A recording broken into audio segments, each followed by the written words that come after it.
Of course, there's a report from the World Bank this morning. Tinubu reforms have not reduced poverty. That's on the front page of Daily Trust newspaper. And if you flip through also, so many other pages having the story as the headline story for their front pages. You see World Bank Nigeria's reforms yielded stability, not relief for poor.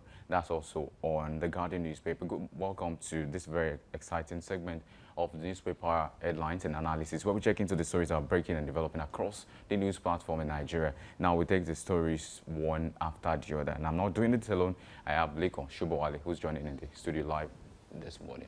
Hello, good morning. How are you? Very well. Good morning to you this morning. So we talk about the reform of the World Bank very quickly as we delve into the issues. Nigeria's reforms yielded stability, not relief for poor. It seems like it's derogatory to what the federal government is saying. Now, they've also said in a sense that Tinubu's reforms have not reduced poverty. Are they being truthful or they are being anti-Tinubu? No, the truth of the matter is that before now, this same World Bank, they have, sometimes came out and informed Nigeria that Tinubu policies are good and are well developed, and they commended the federal government.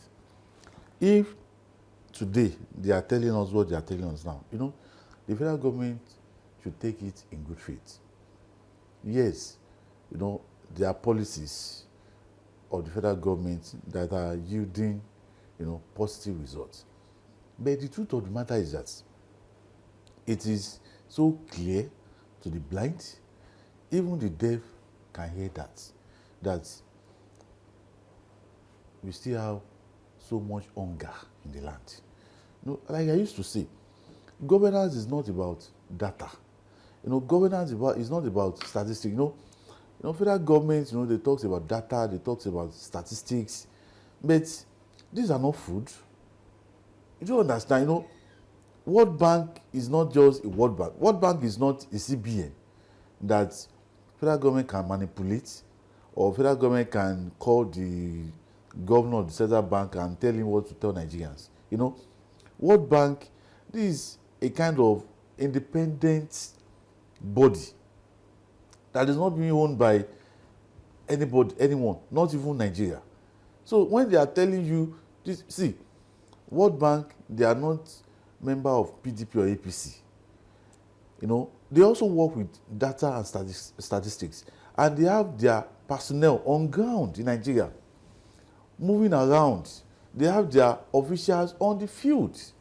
They have their officials at Borno State. They have at Sokoto, at Kano, Kaduna, Katsina, evaluating and assessing what is going on there. So, of course, they can see that, yes, federal government is talking about policy, IGR increments and all those stuff, but still, Nigerians are still hungry. What I think the federal government, should have said is that, okay, thank you so much. We are going to work, we are putting on our best, but we can still improve. We will look at our area of weaknesses and adjust.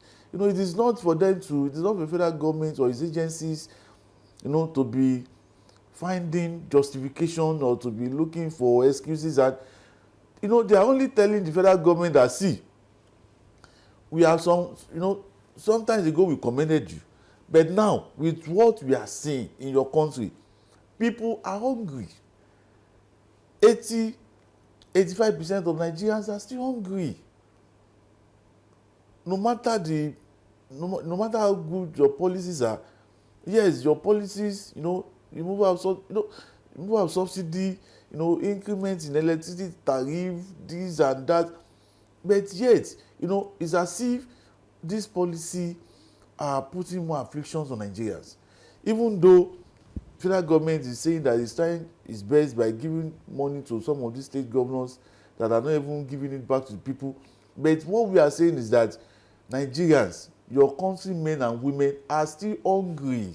That is what the World Bank are saying. Sorry, let's pick it from there to talk about the poverty index in the country. Now, I remember one time I was in the university and one of my lecturers came in and then he said something that we are not as poor as indicated by the world statistics and the NBS and all of them.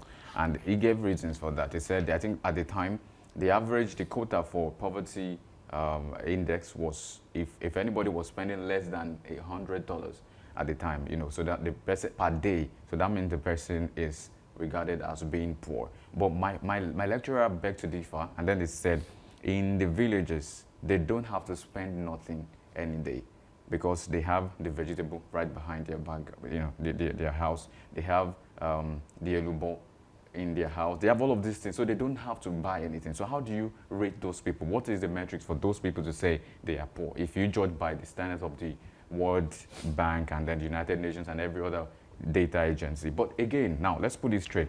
This sounds like what Nigerians are expecting.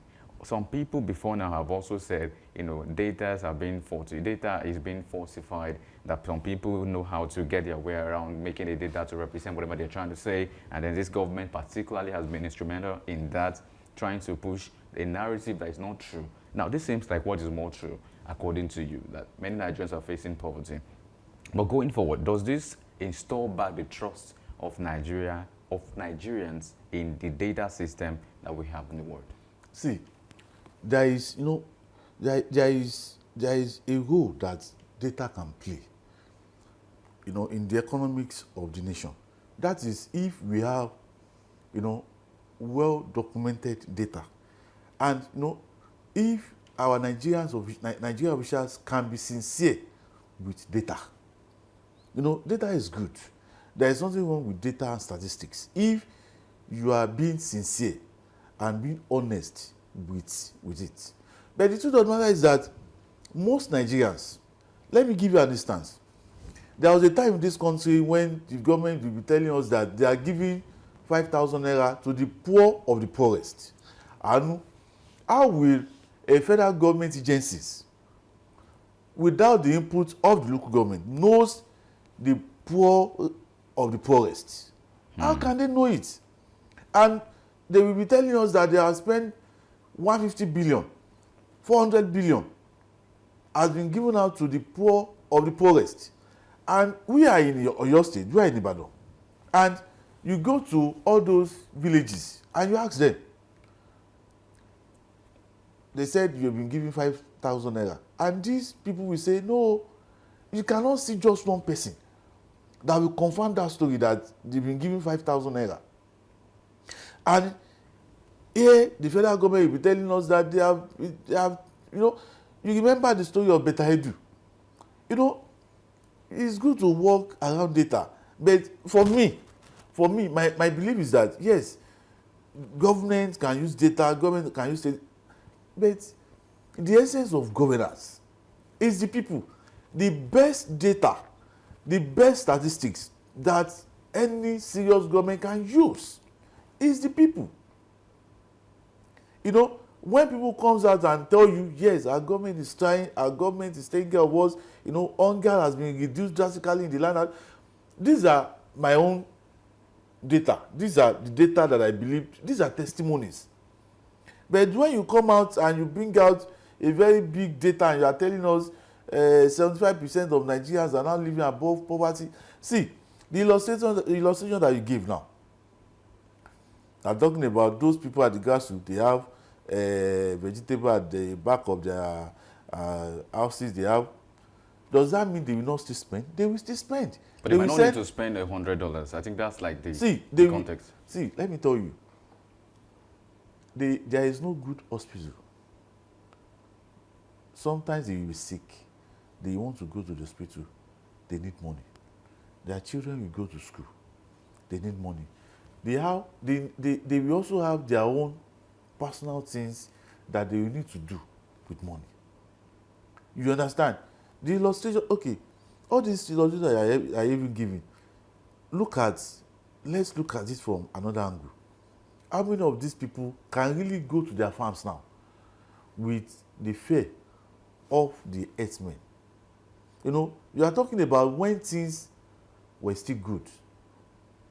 I used to have a grandfather that, in Abeokuta, that most times when I visited him, he used to take me to his farm. He's late now. And I understand, how they live in all those villages. Yes, you have fresh vegetable, you have fresh water leaf. Sometimes, you know, they go and pick snails. Sometimes they set traps for all this. So, but things are changing now. Most of these people you are talking about, they are now moving into the urban centers in their various states. So it is not how it used to be now. And don't forget, now we now have over 230 million Nigerians. You know, we have the minority, you know, many people are now coming out from the rural areas, coming into the urban area. So when we are saying that someone is living under poverty line, we are not, even in the urban areas, we are not really talking about, you know, we are no longer talking about those people that live in the rural areas. We are no longer talking about, let me tell you, in Ibadan, in our local government, when you go to, before now, Amuloko used to be a typical village.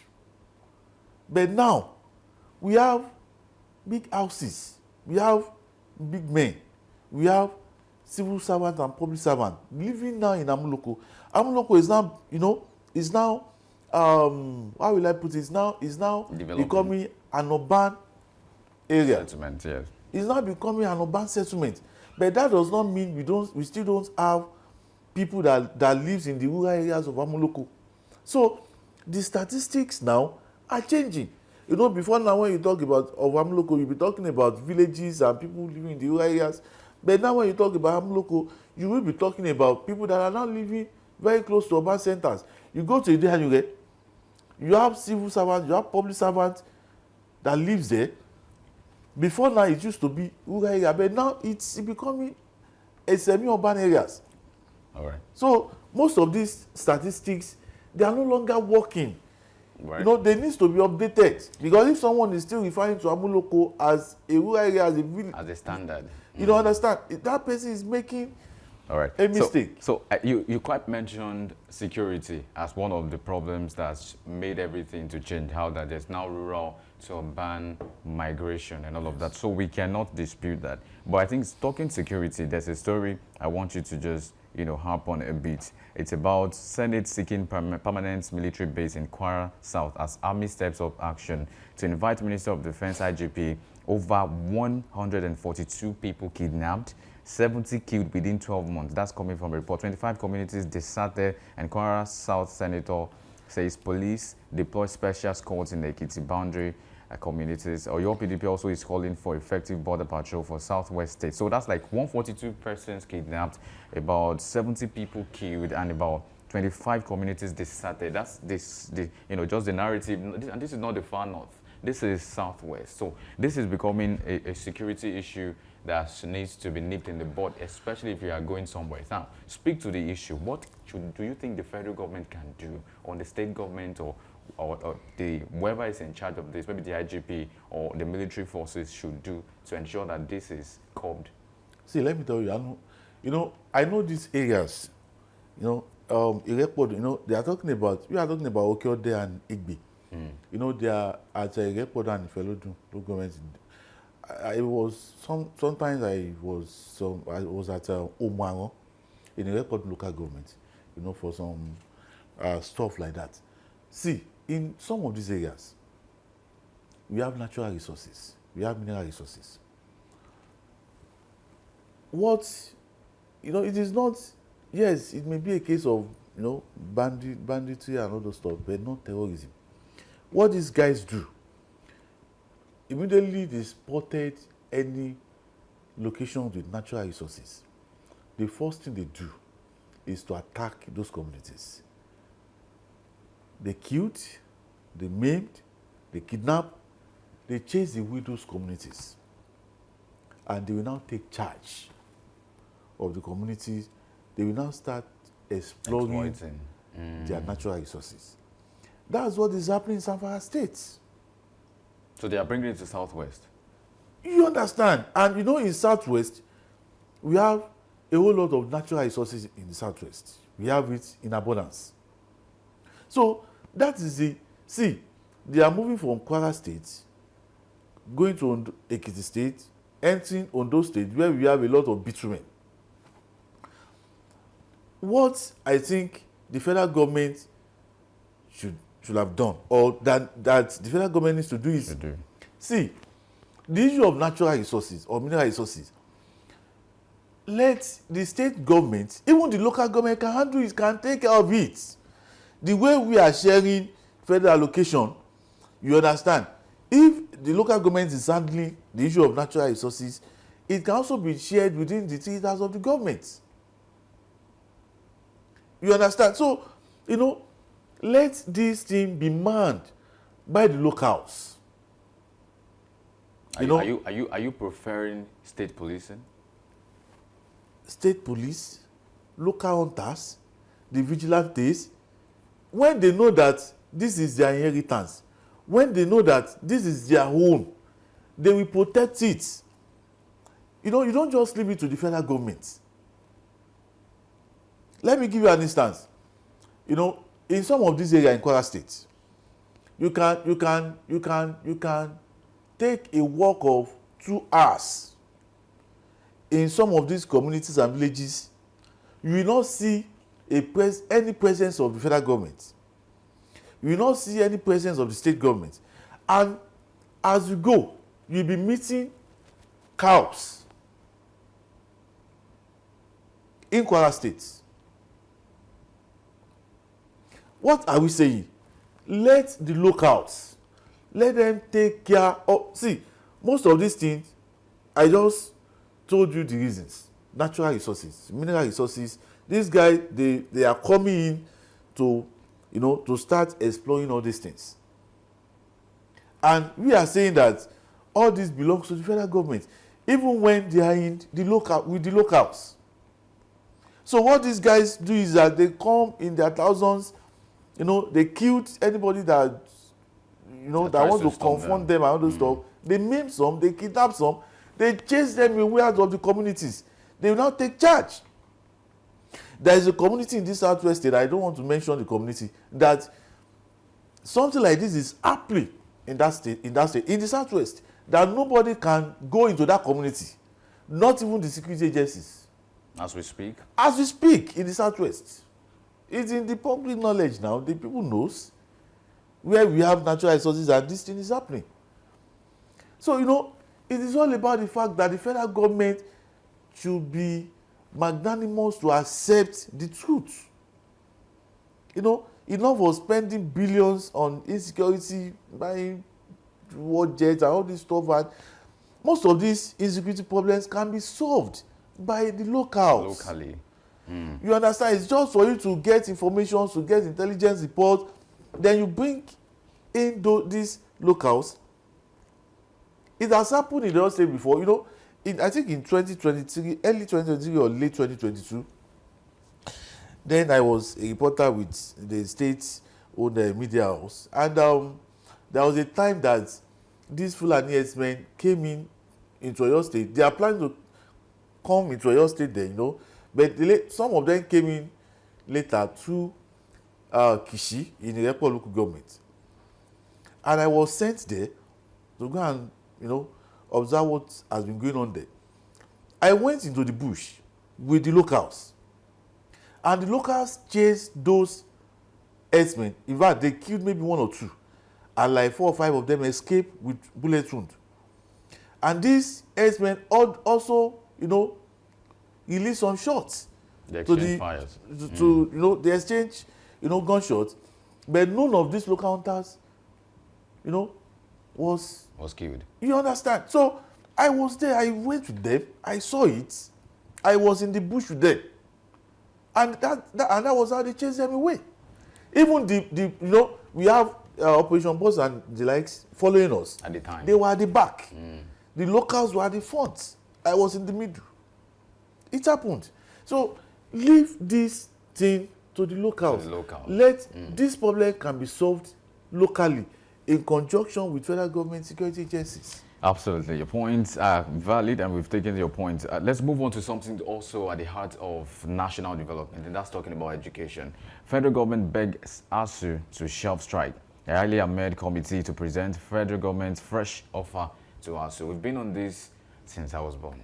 Again, we're having this. What do we say to this? How do we move from here? Well, I believe the problem will soon be over,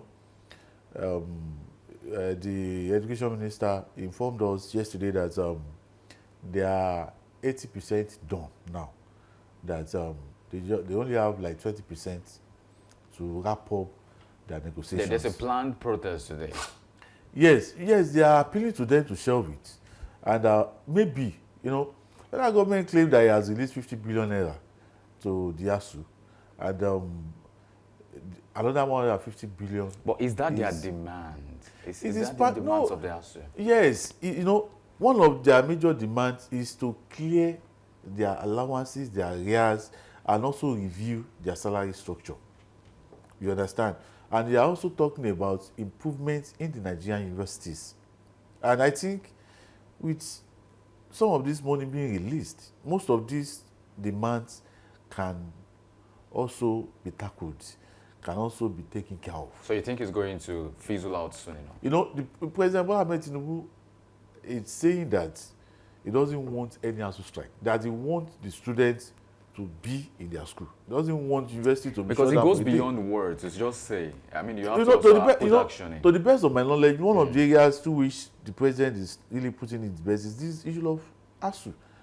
Before now, if you are saying you are releasing 10 billion, 20 billion to ASU, 6 months, 1 year, 2 years, 3 years in the lives of the administration, they may not. But now they have released 50 billion naira, and they are talking about another 150 billion naira in the 2026 budget. I think the federal government is trying, and going by what Tunji Alawusa is telling Nigerians, he said they are 80% done. So if you are saying you are 80% done, for me, I don't see any reason or justification for any protest again. The man said they are 80% done. So if you are 80% done with anything, I don't think there will be a reason for any protest or strike or.